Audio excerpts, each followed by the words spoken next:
gotta say,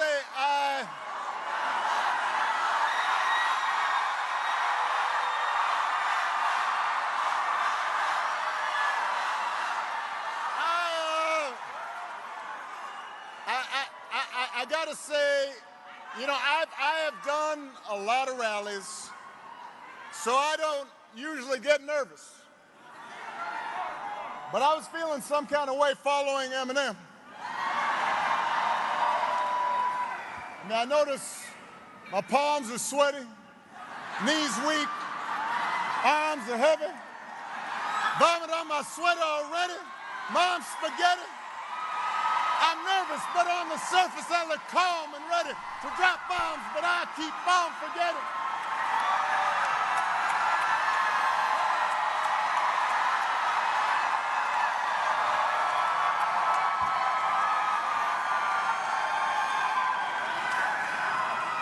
Dun, dun, dun, dun, dun, dun, dun, dun, dun, dun, dun.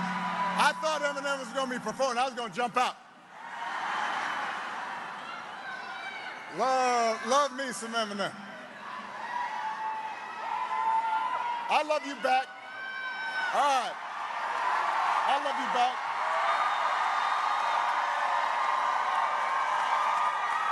It is good to be back in Michigan. Good to be back in Motor City.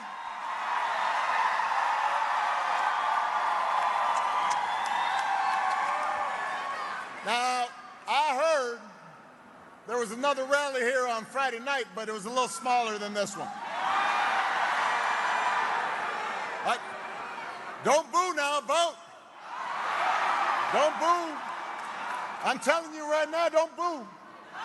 They can't hear your boos, but they can hear your votes.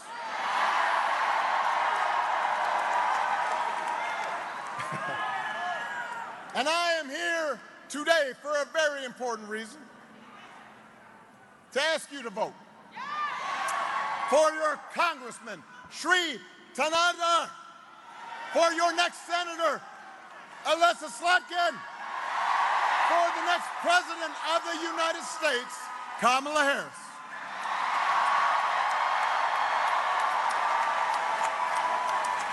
And I know you've heard this already, but it is worth repeating.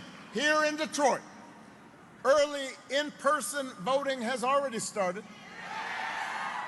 If you are not registered, you can do it right before you vote at any early voting site. Early in-person voting begins all across Michigan on October 26th. And if you have an absentee ballot, just go ahead and return it. Don't be waiting. Just go ahead and do that. Find out where to vote early, where to register. If you need to find out where there's a ballot drop box near you, all that information's at iwillvote.com/Michigan.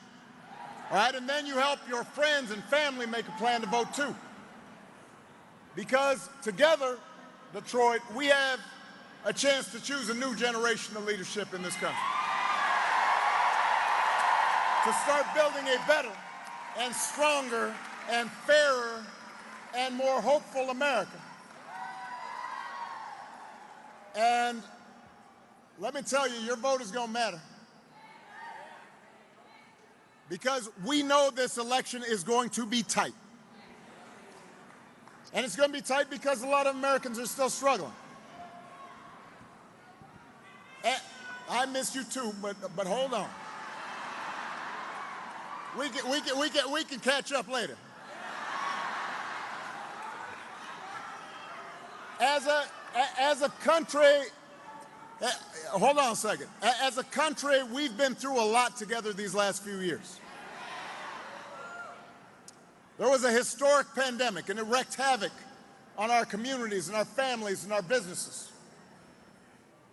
Disruptions from the pandemic then caused prices to hike, and that put a strain on family budgets. And people started feeling like no matter how hard they worked, they're just treading water. So I get why people are looking to shake things up. I understand that. But what I cannot understand is why anybody would think that Donald Trump will shake things up in a way that is good for you. Because there is absolutely no evidence that this man thinks about anybody but himself.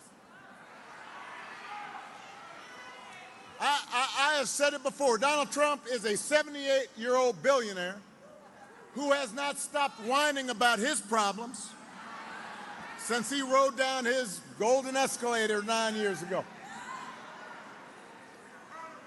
And when he's not complaining, when he's not doing some strange tweet, he's trying to sell you stuff. I mean, who is hawking merch when they're running for president? I mean, he's trying to sell you golden sneakers. He's trying to sell you a $100,000 watch. Says it's made in Switzerland, but nobody really knows. And then, listen up, my favorite is the Trump Bible. Don't boo. Don't boo, vote. Gideon gives the Bible out for free. He wants to sell you the Word of God, Donald Trump edition. He's got his name right there next to Matthew and Luke. And I'll give you one guess where those Bibles are made. He's Mr. Tough Guy on China, except when he can make a few bucks. Listen, you cannot make this stuff up.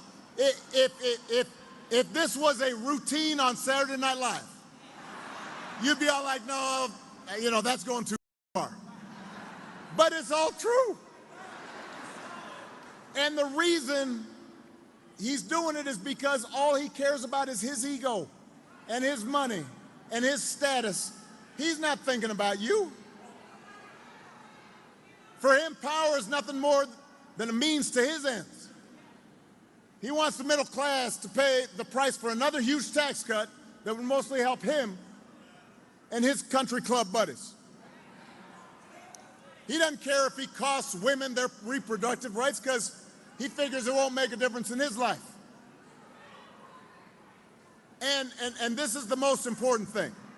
Now, I want everybody to listen up. Donald Trump wants us to think that this country is hopelessly divided between us and them. And us, for him, is the, quote, real Americans who support him. And everybody else who doesn't, that's them. That's the enemy. And he does this because he understands that dividing people, making people angry, that boosts his chances of being elected. So that's his mindset. Those are his intentions. And then there is also the question of his competence. Now, y'all have an example of competence in your outstanding governor, Gretchen Whitmer. That's what competence is, getting stuff done. On the other hand, have you seen Mr. Trump lately? He's out there he'll give like 2.5-hour speeches, just a word salad. You don't know what the heck he's saying. The other day, he had a town hall meeting. Now, I've had a lot of town hall meetings. And the point is that you're supposed to listen and then answer questions from your constituents. About 45 minutes into it, he just said, you know what, I don't feel like taking questions no more. And then he just played music for half an hour. He's just up there swaying to Ave Maria and YMCA. Can you imagine if Alyssa or I or Gretchen did that? Now, I will say our playlist might be better.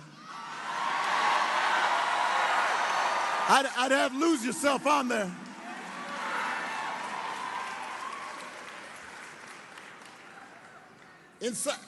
At one of his rallies recently, he called himself the father of IVF.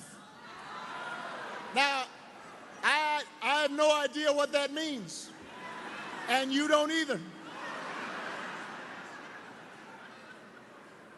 He said January 6th was a day of love. Made it sound like Woodstock. Made it sound like Coachella. Here's the point, Detroit. If your grandpa was acting like this, you'd be worried. You'd call up. You'd call up your sister, your brother, your cousin. You'd be all like, let me holler at you. Have you noticed Grandpa? He acting a little funny. But this is somebody who wants unchecked power. We do not need to see what an older, loonier Donald Trump looks like with no guardrails. America's ready to turn the page. We're ready for a better story. Michigan, we are ready for a President Kamala Harris.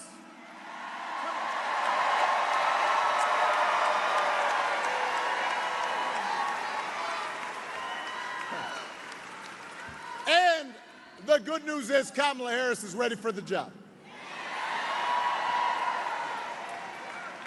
This is a leader who has spent her life fighting on behalf of people who need a voice, need a champion, somebody who was raised in the middle class.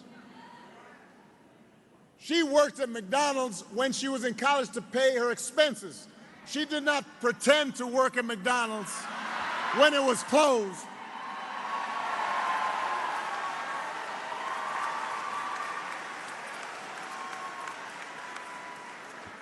This is somebody who believes in the values that built this country. And she is as prepared as any nominee for president has ever been. That's who Kamala is. And in the White House, she'll have an outstanding partner in Governor Tim Walz. Now, before I came here, I was in Madison, Wisconsin, and Tim Walz was there. And I love that dude. He's a veteran, he's a teacher, he's a coach, a marksman. He's been a great governor, and he's a car guy. He can even take a vintage truck apart and put it back together again. Now, do you think Donald Trump can do that? Do you think Donald Trump has ever even changed a tire in his life? Let me tell you, if that man gets a flat tire, what's the matter? We need an EMT? I think we may need an EMT back there. That's all right. This always happens. Everybody bend your knees a little bit. Yeah. Dun, dun, dun, dun, dun, dun, dun, dun, dun, dun, dun, dun. You got to keep moving a little bit. Don't lock those knees. EMT right back there, please. Now, I am telling you, he has not ever changed a flat tire. He has his chauffeur change a tire. He says, Jeeves, Jeeves, change that tire. That's what he calls him, Jeeves. I don't know if his name's actually Jeeves, but that's how I imagine it. The point is, if you elect Kamala and Tim, they will not be focused on their problems. They'll be focused on your problems. They can see you and relate to you because they've lived like you have. And they understand that too many folks in Michigan and across the country are still struggling to pay the bills. Now, understand, wages are steadily growing. Inflation is slowing. But the price of everything from health care to housing to groceries is still too high. And that hurts. The question is, who's actually going to do something about it? All right, y'all already know the answer, but let me give it to you anyway.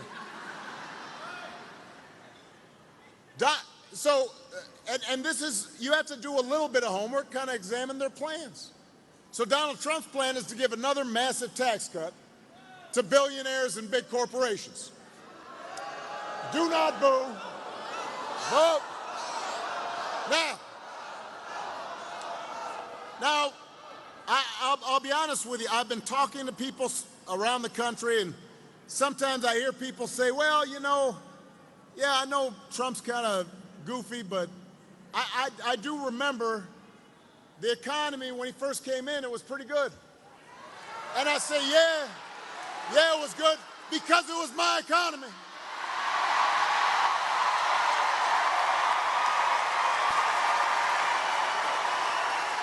I know y'all remember it.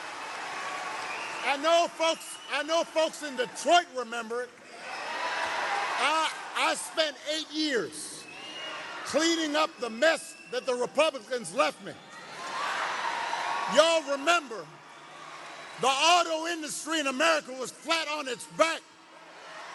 They didn't want to lift a finger to help. And we made the investments to reopen those factories and put people back to work. And by the time I left office, I handed over to Donald Trump 75 straight months of jobs growth. Yeah, the economy was good because we did the work. And all he did was give a tax cut to people who didn't need one. Drove up the deficit in the process. Now he wants to do it again.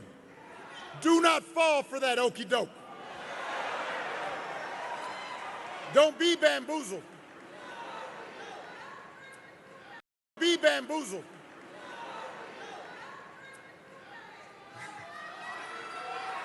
All right, so that's on the economy.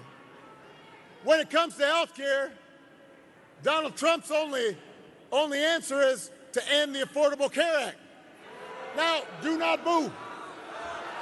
Now, if you ask him, hold on. If you ask him, he doesn't really even know why he wants to end it, except for the fact that I did it. So, but the problem he's got, the problem Vance has got, is it's now popular, right? Because 50 million people have gotten health care from it that didn't have it before. So y'all remember this? A couple weeks ago, his running mate is debating Tim, and his running mate says, has the nerve, has the chutzpah, has the gall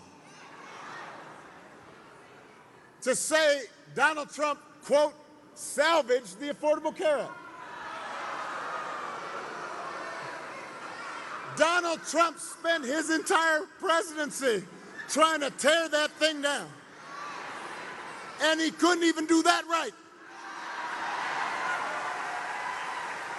And now, 8 years after he was elected, the moderator in the debate, y'all remember this, moderator says, all right, well, if you take down the Affordable Care Act, what are you going to do? He said, well, I've got concepts of a plan for how we replace it. Concepts of a plan. Now, I want y'all to think about this. Let's say your boss gives you an assignment, says, look, I need it by Friday. So Friday rolls around, your boss says, did you finish that project? And you say, well, actually, I haven't started, but I do have a concept of a plan. Or you could try it at home. Honey, did you do the dishes? I have a concept of a plan to do the dishes. How's that going to go over? If it would not work for you, why should it work for the President of the United States. And the good news is that Kamala Harris does not have concepts of a plan. She has an actual plan to make your life better. To bring down the cost of things like groceries. She'll go after corporations that are trying to jack up prices, just like she went after the big banks and for-profit colleges when she was the Attorney General in California. To lower housing costs, Kamala is going to cut red tape and work with state and local governments and the private sector to build 3 million new homes. She'll give first-time home buyers up to $25,000 to help with a down payment. Concrete plans. To lower health care costs, Kamala's already worked with Joe Biden to bring down the cost of insulin and more than 50 prescription drugs. She's going to do more. As president, she will not stop working to limit out-of-pocket costs and protect your care. And instead of giving more tax cuts to billionaires, raising prices on working families, Kamala's going to give a tax cut to people who need it. 100 million working class and middle class and working people here in America. You know, that's who Kamala is. That's what she stands for, not concepts of a plan, but actual plans. Now, if you challenge Trump or Vance on these quote-unquote concepts, then they'll fall back on one answer. This is their go-to about everything. Blame immigrants. He wants you to believe that if you let him round up whoever he wants and ship them out, all your problems will be solved. Now, hold on a second. Listen up. There are going to be a couple times where I really want to key in on this, because this is a big issue that's driving a lot of folks to think about voting for this guy. So I want everybody to pay attention, and I want you to say this when you're talking to folks who are concerned about immigration. Immigration is a real issue at our borders. We are a nation of immigrants, and we are a nation of laws. And we have to make sure the system works the way it's supposed to, and it's orderly. That's true. But here's the thing I don't understand. Him and Vance are always talking about, well, Kamala, you've been vice president for 4 years. Let me tell you something. Wasn't Donald Trump president for 4 years? Wasn't he in charge for 4 years? If rounding up and deporting millions of desperate people, many of them who are women and children, if that's the answer to everything, why is it that the number of undocumented immigrants basically stayed the same when he left office as when he took office? He did not solve the problem, and I'll tell you why. Because he does not have a real plan. He has concepts of a plan, and it's a mean and ugly plan designed to make people resentful and angry. So I'll tell you what an actual plan is. There was an actual plan to bring order at the border and fix our immigration system. A bipartisan deal that Kamala Harris supported, even though it was written by one of the most conservative Republicans in Congress. It was ready for a vote, and Donald Trump decided to tank that bill. He called up and pressured Republicans, do not vote for this, because he wanted the issue for the election. He thought it would be helpful to him when he ran for president. Think about that. We do not need a president who will make problems worse just to make his politics better. We need a president who wants to solve problems and make your life better. And that's what Kamala Harris is going to do.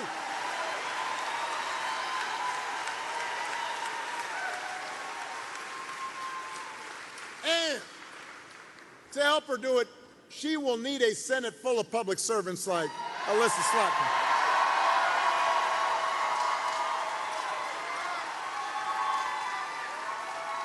Now, some of you may not be aware, Alyssa and I go way back.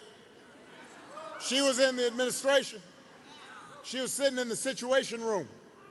She delivered national security briefings on some of the toughest issues we were dealing with.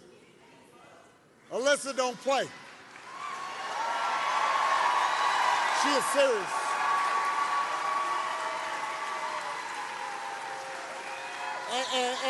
And on some of these key issues, I'd have her negotiate on my behalf because she understood when you had to compromise and when you had to stand firm. And in Congress, she's been working on the issues that matter to you, like bringing down the cost of prescription drugs and bringing supply chains back to the U.S. and creating good jobs right here in Michigan, working with state government. This is the kind of person we need in Washington, because presidents can't do it alone. She will help Kamala and Tim get stuff done.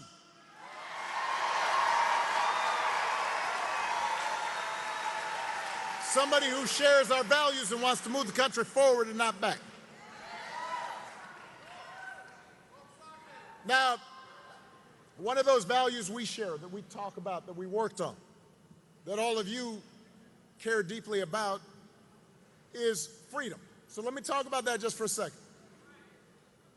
I don't think we've ever had an election with candidates whose conception, whose understanding of freedom is so different. Because for Donald Trump and his cronies, freedom basically just means getting away with stuff. He wants to be able to, like, fire workers, bust unions, and get away with it. Or allow companies to pollute our water and our air and get away with it. He said in the middle of the pandemic, when people were dying and hospitals were being overrun, he actually said, I do not take any responsibility at all. The president has ever uttered those words before. But that's his idea of freedom. He gets to do what he wants, and he's not responsible for anything.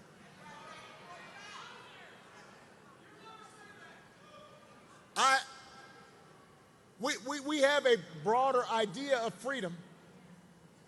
We believe in the freedom, if we're willing to work hard to provide for our families. We believe in the freedom to breathe clean air and drink clean water and send our kids to school without worrying if they're going to come home. We believe that true freedom gives each of us the right to make decisions about our own lives, and it requires us to recognize that other people have the freedom to make different choices. You know, I've always said on tough issues, let's take one of the toughest. There are good people of conscience on both sides of the abortion divide. And I respect anybody whose faith tells them this isn't something they can support. But if we believe in freedom, then we should at least agree that such a deeply personal decision should be made by the woman whose body is involved and not by politicians.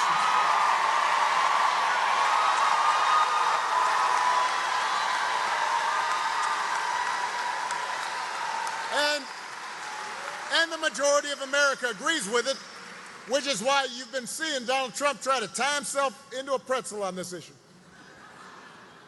When he ran for president the first time, he said he'd support punishing women who got an abortion. Now, just a few weeks ago, he told women, I'll be your protector. I'll tell you how he protected you. He handpicked 3 of the Supreme Court justices that overturned Roe versus Wade. He bragged about it. Now there are Trump abortion bans in 20 states, many of them with no exceptions for rape and incest. And he's going around saying everybody wanted it that way. No, they did not. So Donald Trump may be confused, but let's be clear about what's at stake here.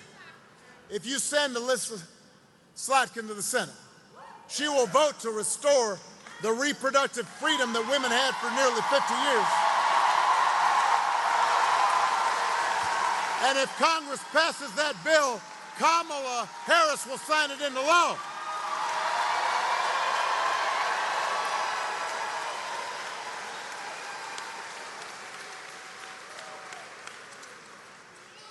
And And that is just one example of how elections matter. And I want to spend a little time on this. Don't worry, I'm almost done. Hey, as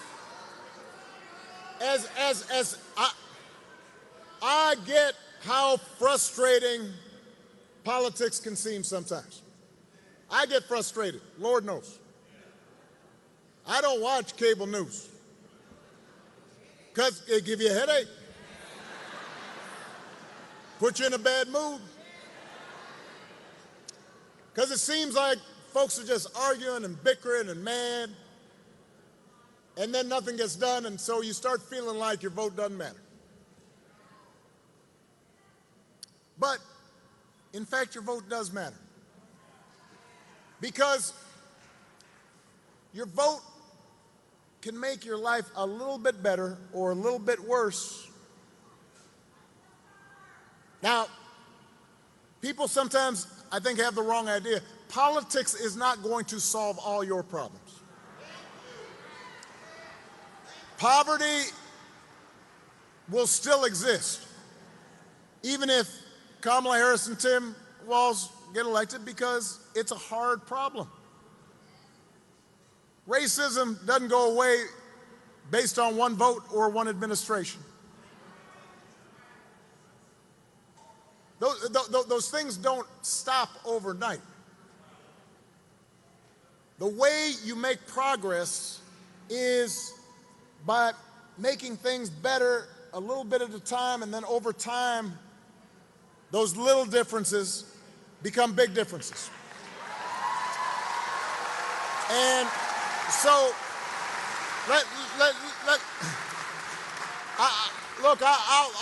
I'll use an example. Because over 8 years, Alyssa, myself, others worked really hard, and we got a lot of stuff done, but there's a bunch of stuff I didn't get done. I didn't solve, for example, all the problems with our healthcare system, but almost 50 million people have gotten healthcare through the Affordable Care Act. It made a difference in their lives. Everybody here, everybody in this auditorium knows somebody who would not have had health insurance if it hadn't been for that bill. More than 50 million people with pre-existing conditions can no longer be denied coverage or charged more. Before that passed, if you had a kid who got sick, even if they got cured, the fact that they had gotten sick before, that they had a pre-existing condition, they might not have been able to get insurance. So, no.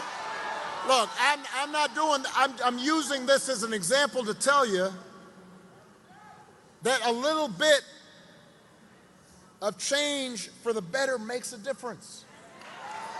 I'll give you another example that nobody talks about anymore. And I don't know why we don't talk about it. When I was president, in my second term,